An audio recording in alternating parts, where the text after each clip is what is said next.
We're taking this, we're taking this, we're taking this, we're taking this, we're taking this, we're taking this, we're taking with a pinch of salt. Dear colleagues, welcome to the ERA podcast, A Pinch of Salt, produced by the ERA. I am Dr. George Kosmadakis, your today's host, and the subject is xenotransplantation.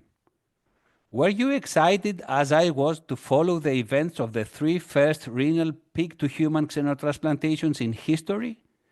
Were you philosophical and marveled with the human ingenuity, the unimaginable dreams that are starting to take conceptual forms before our eyes? I will not talk a lot. I will pass quickly to our guest, Dr. David Cooper from the Center for Transplantation Sciences at the Massachusetts General Hospital, Harvard Medical School, USA, where he leads an NIH-funded xenotransplantation research group. Dear Dr. Cooper is a living legend in human transplantation and xenotransplantation. Since 1996, he has concentrated his time on research in xenotransplantation with the aim of using gene-edited pigs as sources of organs, cells, and corneas for transplantations in humans. In this field of research, he has been a leader for 40 years and was a member of the medical team that carried out the first pig kidney transplant in a living patient in 2024. That means the first pig kidney transplant in the human history. He firmly believes that the transplantation of pig organs and tissues will revolutionize many aspects of medicine. He has published over 1,100 medical and scientific papers and chapters, predominantly on xenotransplantation or heart transplantation, and has co-edited 9 major textbooks. Dr. Cooper, welcome to the Pinch of Salt. Thank you very much. So, David, I will start straight away. Xenotransplantation, how did we arrive here? I think for many, many years, in fact, if you go back even 100 years, people have been looking to see if they could transplant organs from animals into humans. The first efforts made, of course, were totally unsuccessful. But in the mid-1980s, when I was working in Cape Town, at the University of Cape Town, I began to realize, well, I realized before then, that there was a continuing shortage of organs from humans, either humans who are brain dead or humans who are living and donating a kidney, for example. And I began to look and see what else where else could we get organs from? And working in Cape Town, at that time, baboons were very easy to catch, and we were supplied with baboons for experimental work. And I thought maybe we can use baboons as donors. And I did some initial work in the lab there and realized that baboons were not going to be the answer. First of all, when they grow to full size, they're too small for most large humans. I mean, the biggest of baboons are about 40 kilograms, so their organs are not going to be sufficient for a patient who is, say, twice that size. So I abandoned that, and I thought, well, maybe we should consider something like a pig, whose organs are very similar to humans, but they're much more easily bred and housed and so on than baboons would be. We use over 100 million pigs for food each year in the United States alone. And so we're used to using pigs. We've used pig heart valves for more than 50, 60 years for replacement of human valves. So we're used to using the pigs for these purposes. As you know, insulin from pigs was used in patients for many, many years, decades. And so the pig is... I thought we'd do some experiments in transplanting the pig organ into a baboon, the baboon then being the surrogate for the human. And I found that they were rejected within about 5 minutes. I mean, it was quite dramatic. And so I realized it was going to be a tough problem, but I thought we could perhaps overcome this in due course from one way or the other. And so I and one or two others, Guy Alexandre in Belgium, the late Guy Alexandre, he started working on kidneys, I was working on hearts. So we started to look at this, investigate this. And there were many reasons why it was going to be an advantage over non-human primates. You can breed pigs very quickly. They breed in 10s or 12s per litter. You can house them in clean conditions indoors, where you can't do that with some other easily obtainable animals. And so it seemed that this would be worthwhile. And I was optimistic that we could overcome the problems, partly because we were already overcoming the problems of ABO incompatibility in allotransplantation by various methods, plasmapheresis and so on, removing anti-AB antibodies, and I thought we could perhaps do the same with removing anti-pig antibodies. It proved much more difficult than I thought, and Klaus Hammer, the late Klaus Hammer, who was a surgeon and a veterinary surgeon in Munich, he pointed out that it's 80 million years since the pig and the human divided in the evolution. In evolution. And so what we're trying to do is to overcome evolution. We're trying to overcome these 90 million years of differences. And that's why I think it's taken such a long time. And then this caught on with a few others. And so then work proceeded. The big step forward, I think, though, is when we were able to genetically engineer the pig. Trying to do everything to the recipient proved very, very difficult. Because we have a very vigorous immune response against pig tissues. And once we could manipulate the pig, then things began to get a little bit easier. And it's taken us 20, 30 years to be able to do that. But I think combination with that and new immunosuppressive regimens, which we'll come to later, I think we've overcome the major problems. Right. So we have the genetic modification of the pig, and after we have a specific immunosuppressive protocol. Could you please explain the procedure of the pig's genetic modification? What exactly is modified?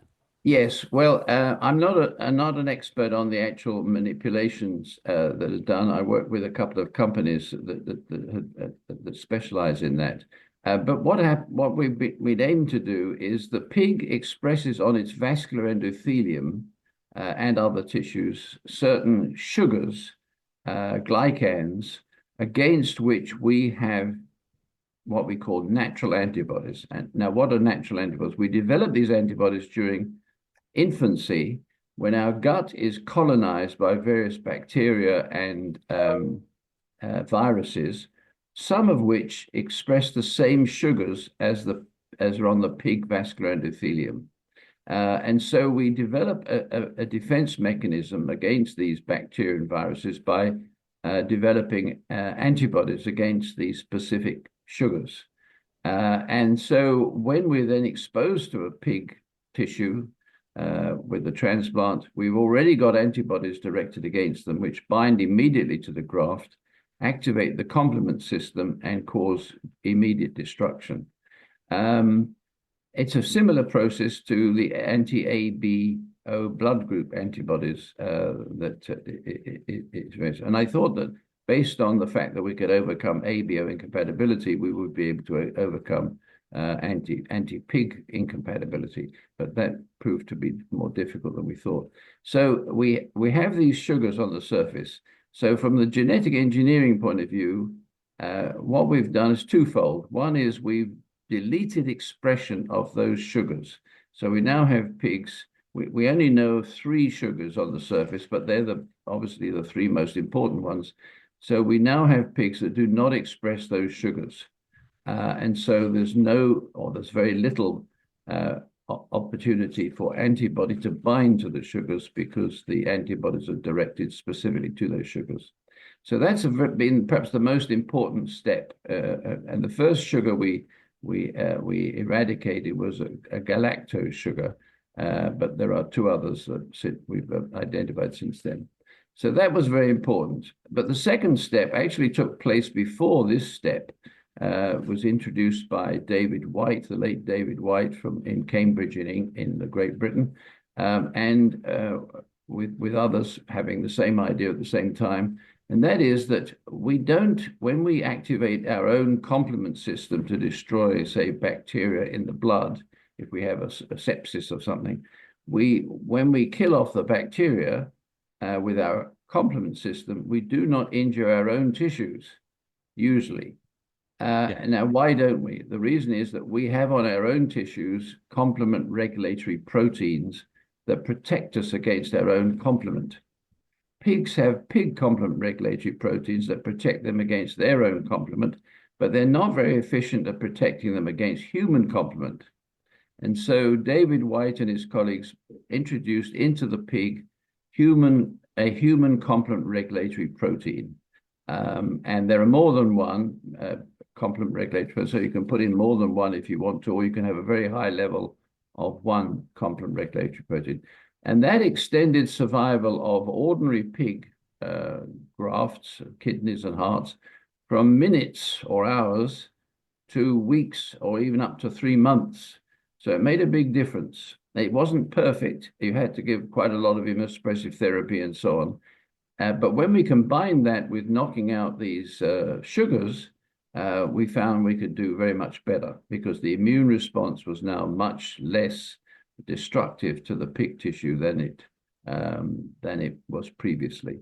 And so that was they were the two major steps we've taken. We've put into the pig anti-inflammatory genes because there's an inflammatory response when you put a pig organ into a baboon or a human, so that protects the graft from the inflammation. We've got a coagulation regulatory gene, which protects from the abnormal clotting that happens in the graft. And so we've looked at all the different pathologies that can cause destruction of the graft, and we've introduced into the pig human transgenes that will provide protection against those mechanisms. And we've been pretty successful in doing that.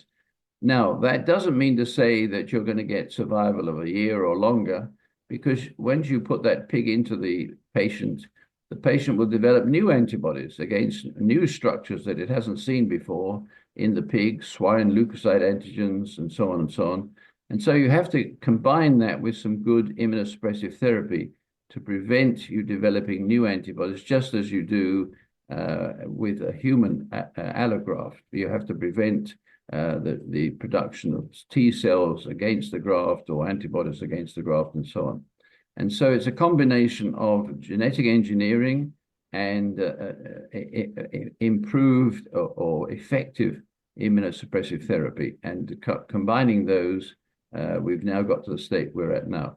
Now, the very, very important point, which is really obvious, but it requires reminding, is that this is the first time in medicine that we've really been able to modify the donor of a graft. We've always been giving immunosuppressive therapy or some other manipulation to reduce the response of the recipient. But here we have the opportunity, which is an immense opportunity, of modifying the donor to reduce the amount of immunosuppression you need and to reduce the immune response to that graft. And I personally believe that in 20 years' time, we will be doing everything to the pig and we will not need any immunosuppressive therapy because we'll have deleted all of the antigens against which we have antibodies, or we could develop antibodies, or we could develop a T cell response, and everything will be done within the pig. And therefore, the amount of immunosuppression we need to suppress the immune response will be minimal or none. So I think that's the ultimate that we should be aiming for, but it will take another 20 years or so probably to be able to do all that. Well, David, this is very fascinating. What you are saying. We have discussed up to now the donor part, the process of the immune tolerance, which was step by step with knockout of various types of genes, and this is an ongoing process, as you said, because no other antigenic targets will be identified in the years to come, and we need 20 years. But I would like some to know, because I read the names of the immunosuppressive agents that were given to the patients, and I was not very familiar with them. So there are some particularities on concerning the immunosuppressive protocol? Yes. In fact, one of my research fellows in the year 2000 actually identified this. If you have a patient who has a human transplant, human graft, you treat with a mixture of drugs that they're based on the major drug is one based on tacrolimus, a drug called tacrolimus. And they suppress the immune response to the allograft fairly effectively. We found that they did not suppress the immune response to a xenograft very effectively.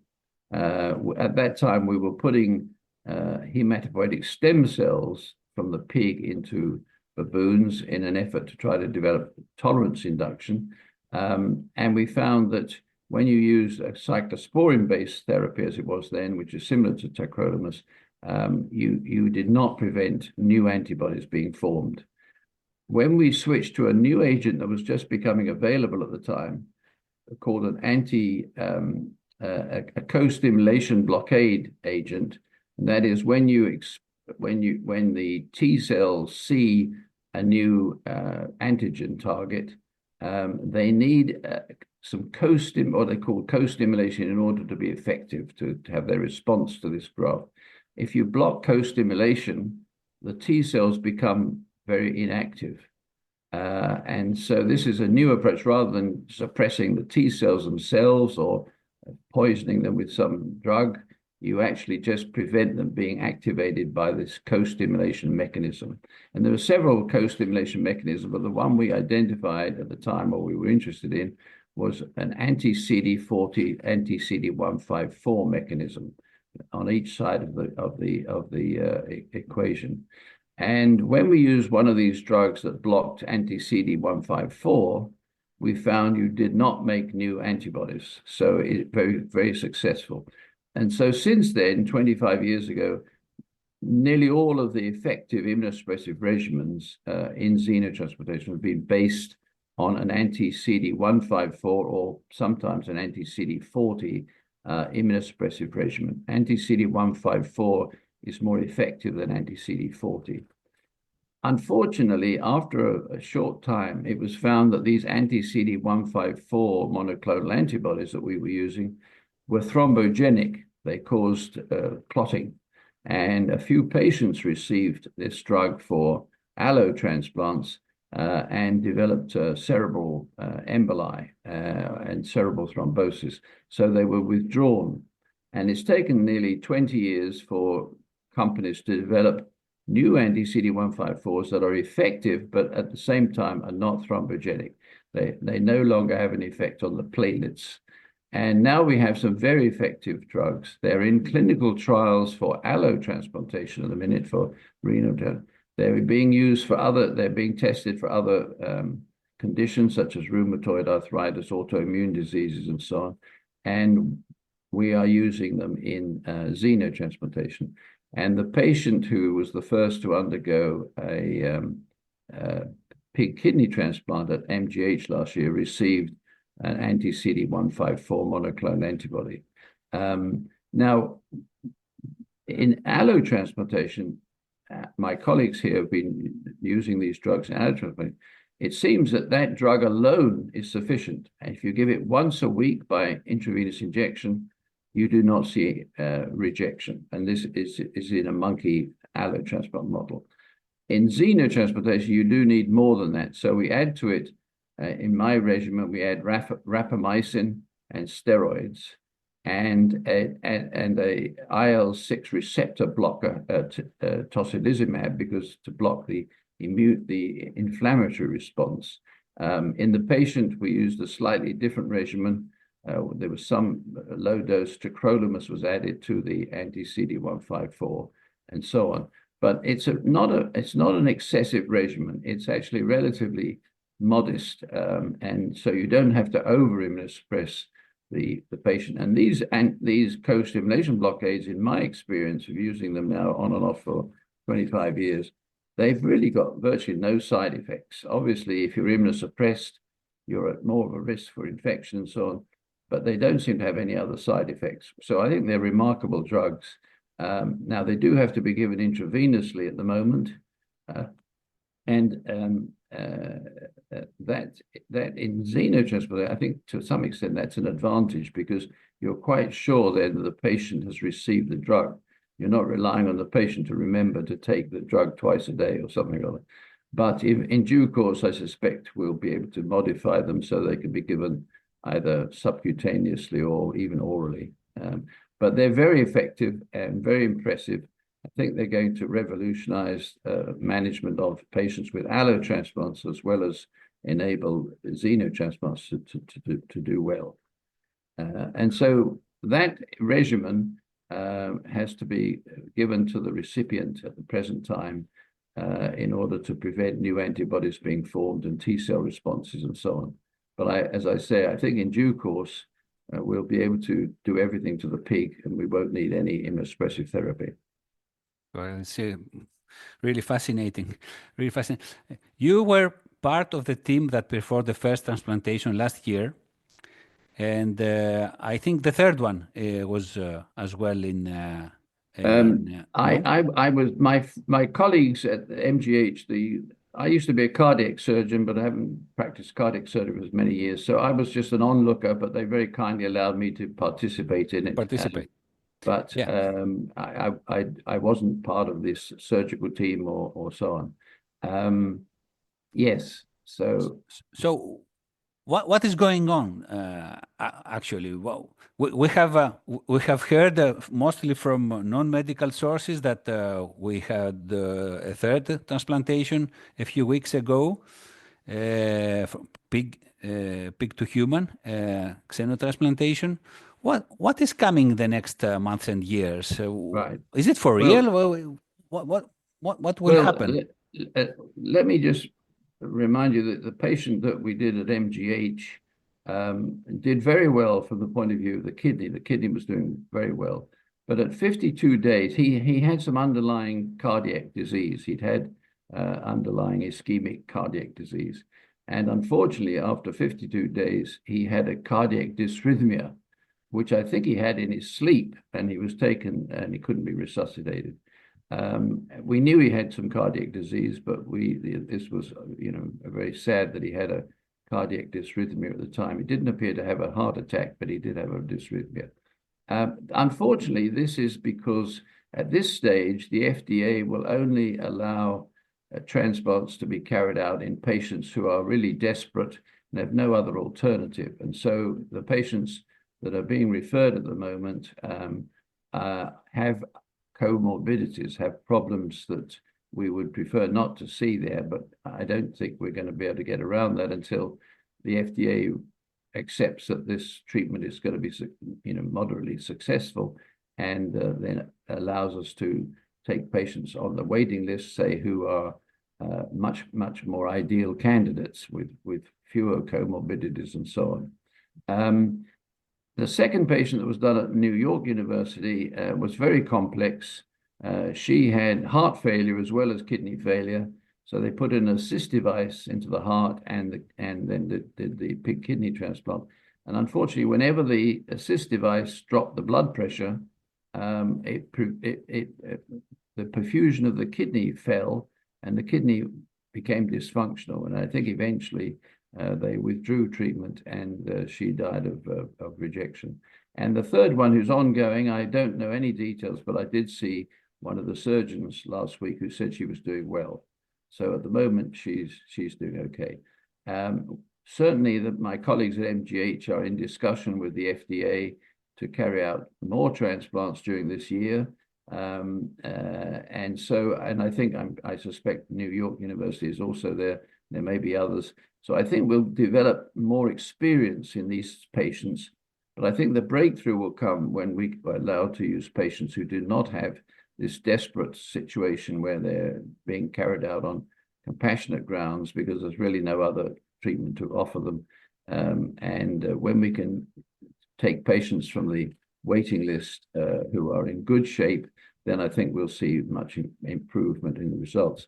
I just mentioned that if you look at the data in the United States, that when you're put on the waiting list, within 5 years, almost half of the patients on the waiting list have either died or been taken off the waiting list because they're no longer suitable candidates. They've deteriorated in general other ways. And so if I think you mentioned to those patients when they put on the list that they have a 50-50 chance of not getting a transplant, even in 5 years.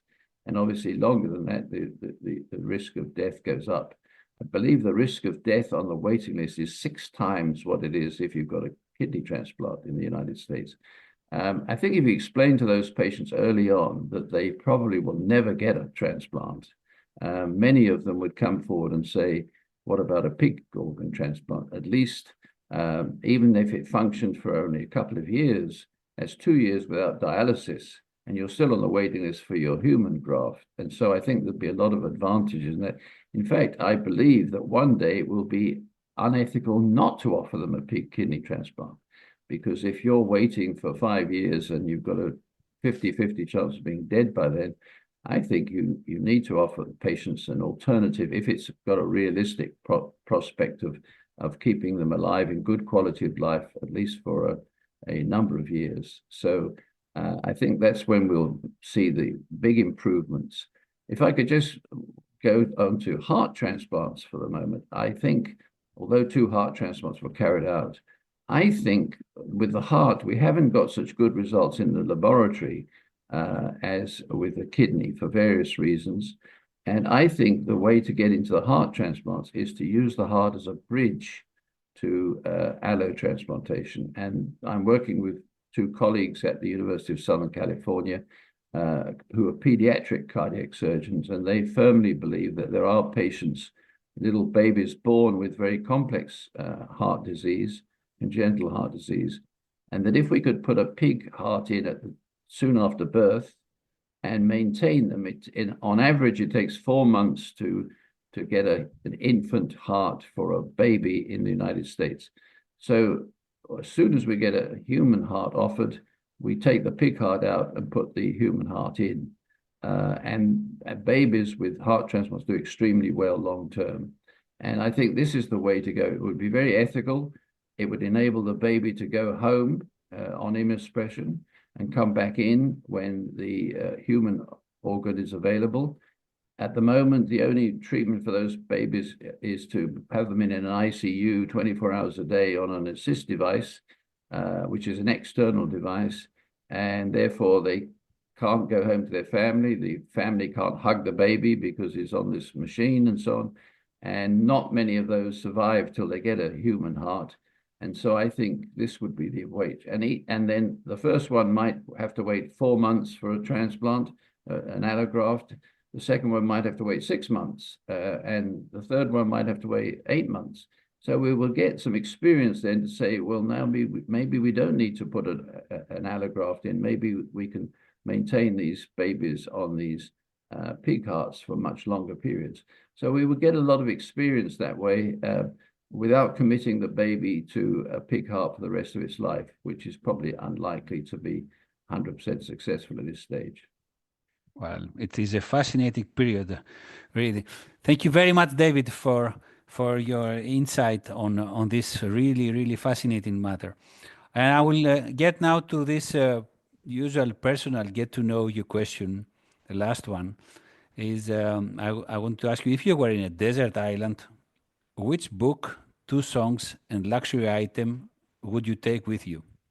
Well, I'll start with the 2 songs. As I'm British and was born and brought up in London, I would choose 2 British groups who made quite an impact on me over the years. The first would be the Beatles, of course, and I'd probably choose I'll Follow the Sun by George Harrison.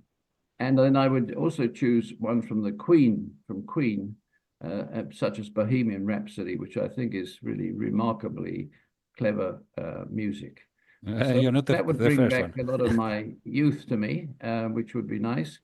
The book I would choose, and it's a rather unusual choice, and I hope you don't feel I'm being too egocentric, but I worked for many years with the heart transplant surgeon Christian Barnard, who did the first heart transplant in Cape Town many years ago. Wow. And he was, by any stretch of the imagination, he was the most interesting person I ever met in my life. And a few years ago, I wrote a biography about him, which was well received, and I enjoyed writing it. And I haven't had a lot of time to read it myself since then. So I'd quite like to take that book with me, not because I wrote it, but because I'd like to remember Chris Barnard's personality and what he contributed to medicine and so on. I think he's very underrated, and I think he was a very gifted and exceedingly interesting personality. So I'd like to take that so I can read that. Yeah. I hoped you would ask me what movie I'd like to take with me, because I would like to take Lawrence of Arabia, which I think was the greatest movie I've ever seen. It was actually made by David Lean, the director, who actually was born about 5 miles from where I was born in South London. So that would be another reason for taking that. And finally, the luxury item, which is really a weird choice, I think, but I would like to have a flushing toilet, because I think don't think I could live too well in a desert island without some modern amenities. So they're the things I would choose. Very interesting. Thank you very much. So, as you see, dear colleagues, things that were a little science fiction a few years ago, they are becoming now tangible targets. It is early days, but the subject is very promising and exciting. Thank you for being with us today. Check out our podcast in all digital platforms. Stay safe.